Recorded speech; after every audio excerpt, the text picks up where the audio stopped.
और 25 अप्रैल को किस रूप में मनाते हैं? मलेरिया दिवस के रूप में। किस रूप में मनाते हैं? तो मलेरिया कैसे होता है पता है आप लोगों को? कैसे होता है?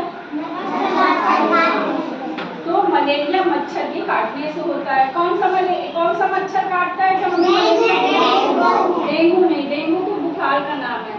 एनाफ्लीज मच्छर काटता है तब हमें मलेरिया हो जाता है।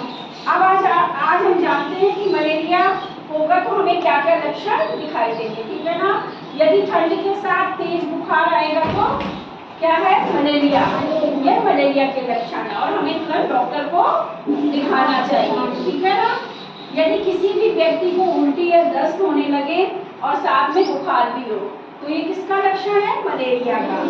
हमें तुरंत डॉक्टर के पास जाना चाहिए।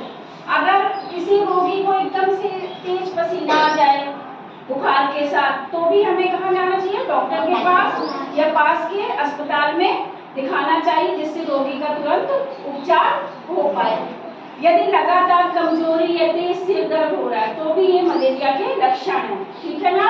और हमें कहाँ जाना चाहिए?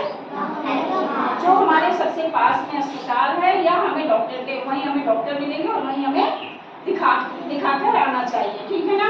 कभी कभी पीली आंख हो जाती है और पीली त्वचा भी हो जाती है। हो जाती त्वचा, ये ऊपर की स्किन, ठीक है ना? पीले रंग की हो जाती है ना किसी किसी रोगी की, तो ये भी क्या है? ये भी मलेरिया का ही एक लक्षण है, ठीक है ना? मलेरिया बुखार आता है उसके बाद फिर वही पीलिया का रूप ले लेता है, ठीक है ना? आंखें भी पीली हो जाती हैं और त्वचा भी पीली हो जाती है। यदि पेशाब का रंग गहरा या खून की तरह पेशाब आ रही है तो भी मलेरिया का लक्षण है। तो ये जब लक्षण हमें पता चल जाए तो हम कहाँ जाएंगे दिखाने? डॉक्टर को। डॉक्टर को यदि सही तरह से इलाज हो जाएगा तो रोगी यथा समय के अनुसार समय से ठीक हो जाएगा और अपने कामकाज में लग जाएगा। तो ये बात आप लोग बताओगे अपने मम्मी पापा को?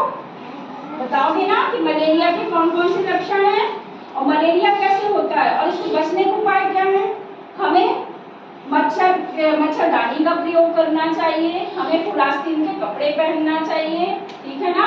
नारियल का तेल अपनी स्किन में लगाना चाहिए तो हम मलेरिया से बच सकते हैं। रात में मच्छरदानी का प्रयोग करना चाहिए।